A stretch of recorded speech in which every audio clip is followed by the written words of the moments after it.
कृषि क्षेत्र में सुधार के लिए केंद्र सरकार द्वारा 3 कृषि कानून लाए गए थे। तीनों ही कृषि कानूनों का किसानों तथा किसान संगठनों द्वारा जबरदस्त विरोध किया गया। यह विरोध प्रदर्शन पंजाब से शुरू हुआ तथा हरियाणा से होते हुए पश्चिम उत्तर प्रदेश तथा देश के कई भागों में फैल गया।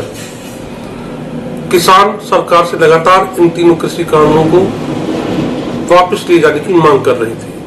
किसानों का कहना था कि तीनों कृषि कानून किसान तथा खेती विरोधी हैं। किसानों ने यह भी कहा कि तीनों कृषि कानून पूंजीपतियों के पक्ष में बनाए गए हैं। विपक्षी दलों ने भी बिना शर्त तीनों कृषि कानूनों को वापस लिए जाने के लिए किसान संगठनों का समर्थन किया।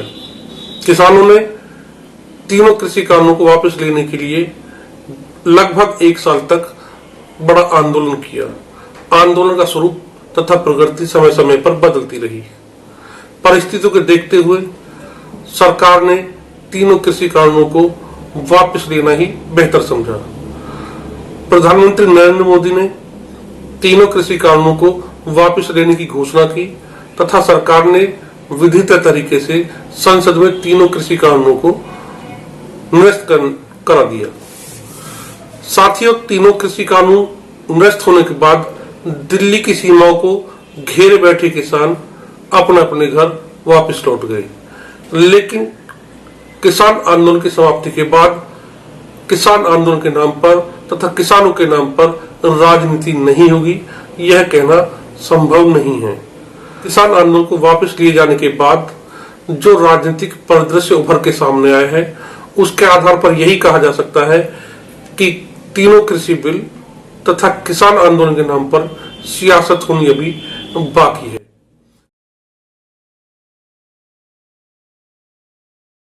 साथियों, भले ही 3 कृषि कानून वापस ले लिए गए हों, लेकिन कृषि विशेषज्ञ तथा बहुत से किसानों का यह मानना है कि सरकार द्वारा लाए गए 3 कृषि कानून किसानों के पक्ष में थे। हालांकि इनमें कुछ कमियां थी जिन पर चर्चा करके उन कमियों को दूर किया जा सकता था, लेकिन सरकार तथा किसानों की हटबंदी के कारण इस तरह के प्रयास नहीं किए गए, जिसके चलते किसान तथा कृषि क्षेत्र की हालत बिगड़ी है। उनका कहना है कि सरकार के पास अपने बुनियादी संसाधन तथा सुविधाएं नहीं है जिससे किसान तथा कृषि क्षेत्र की दशा को सुधारा जा सके। इसके लिए निजी पूंजी निवेश आवश्यक है। इससे जहां किसानों को अपनी फसल बेचने के बेहतर विकल्प मिलेंगे, अच्छी कीमत मिलेगी, वहीं ढांचागत विकास होगा जिससे कृषि क्षेत्र में सुधार होगा तथा कृषि क्षेत्र में रोजगार के अवसर उपलब्ध होंगे। सरकार को तीनों कृषि कानूनों को लाने से पूर्व विपक्षी दलों, किसानों तथा किसान संगठनों तथा कृषि विशेषज्ञों से सलाह मशवरा करना चाहिए था।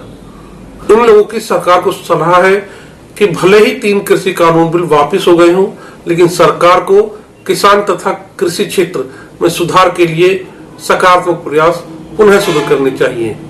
इन्होंने सरकार को सलाह देते हुए कहा है कि इस दिशा में कोई भी कदम बढ़ाने से पहले सरकारों, किसान संगठनों, कृषि विशेषज्ञों तथा विपक्षी दलों से विचार विमर्श अवश्य करना चाहिए। अन्यथा सरकार द्वारा इस दिशा में बढ़ाए गए सकारात्मक कदम पुनः राजनीतिक द्वेष तथा जिद का परिणाम चढ़ सकते हैं। भाजपा तथा केंद्र सरकार को भी यह एहसास होने लगा कि किसान आंदोलन जितना लंबा खींचेगा उतना ही उसको आगामी विधानसभा चुनाव में नुकसान होगा। राजनीतिक जानकार मानते हैं कि सरकार के द्वारा वापस लिए गए तीनों कानूनों का निर्णय राजनीतिक अधिक नीतिगत कम था।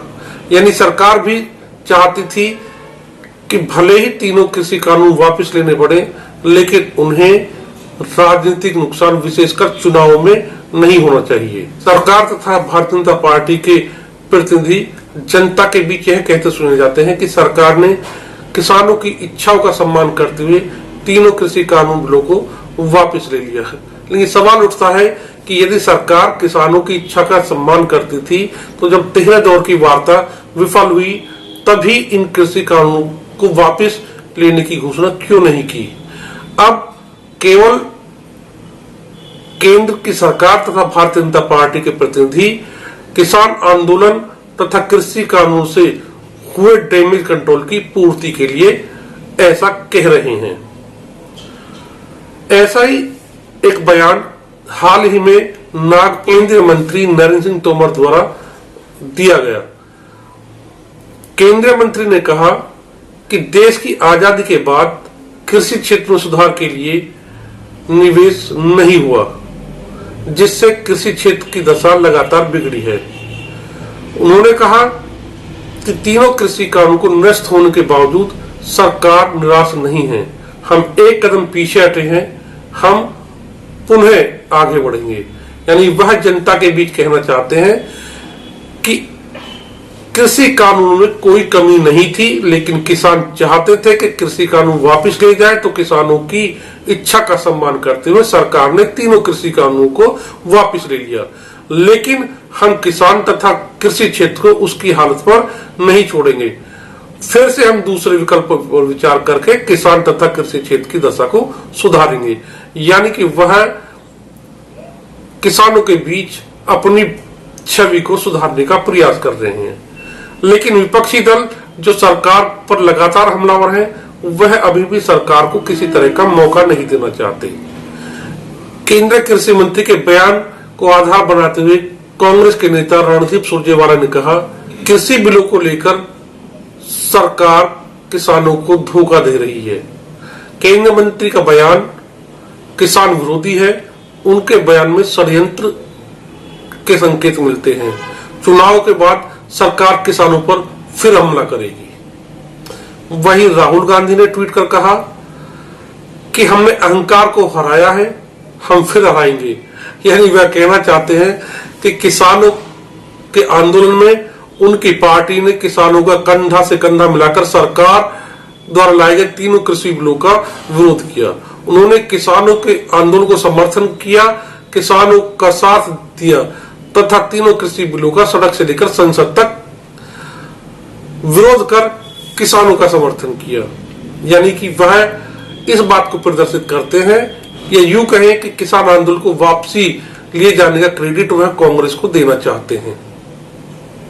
किसान आंदोलन को लेकर एक और सियासी घटना पंजाब में घटी। साथियों, याद होगा कि तीनों कृषि बिलों के विरोध में सबसे पहले विरोध की आवाज पंजाब में उठी, जो पंजाब से होते हुए हरियाणा, पश्चिम उत्तर प्रदेश तथा देश के अन्य स्थानों पर फैल गई।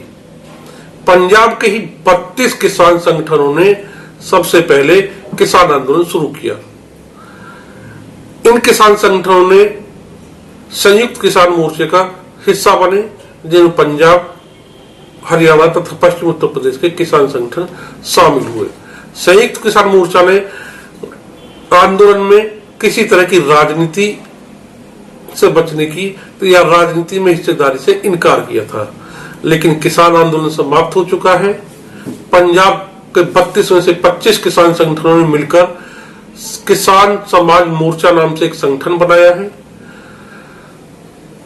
भारतीय किसान यूनियन के नेता बलबीर सिंह राजेवाल को किसान समाज मोर्चा ने अपना चेहरा बनाया है तथा घोषणा की है कि बलबीर सिंह राजेवाल पंजाब में समाज मोर्चा की ओर से उम्मीदवार होंगे। बलबीर सिंह राजेवाल ने कहा है कि किसान समाज मोर्चा पंजाब की सभी 117 सीटों पर चुनाव लड़ेगा।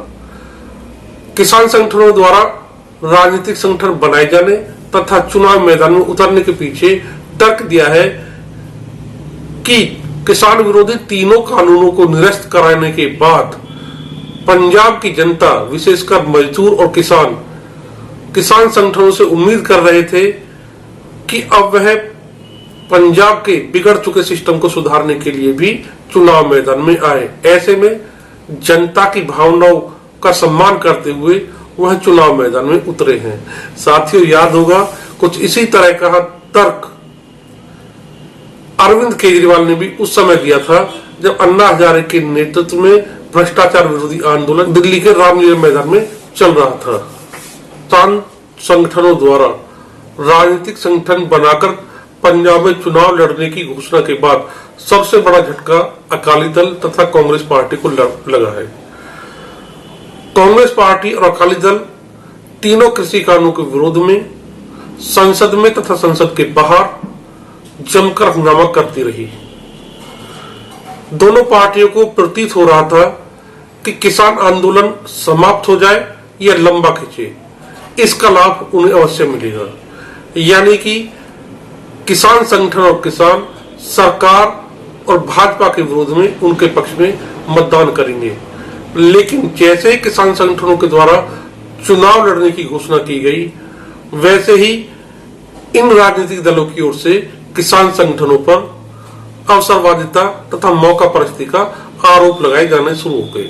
किसान संगठनों के द्वारा चुनाव लड़ने की घोषणा के बाद मानो अकाली दल और कांग्रेस की पैर उतरे से किसी ने जमीन खींच दी हो। लोकतांत्रिक व्यवस्था में हर किसी को चुनाव लड़ने का अधिकार है, राजनीति में हिस्सेदारी का अधिकार है, यह बात ठीक है। लेकिन अपनी राजनीतिक महत्वाकांक्षाओं को आगे बढ़ाने के लिए किसी आंदोलन का सहारा लिया जाए, किसी आंदोलन की आड़ में राजनीति की जाए, यह गलत है। लोगों का आंदोलन से विश्वास उठता है, जो लोकतंत्र के लिए ठीक नहीं है। बहरहाल अभी चुनाव दूर है, देखते हैं किसान कृषि और किसान आंदोलन के नाम पर राजनीतिक सियासत किस दिशा में आगे बढ़ती है। आप इस बारे में क्या विचार रखते हैं? अपने विचार हमें कमेंट बॉक्स में लिखकर अवश्य बताएं।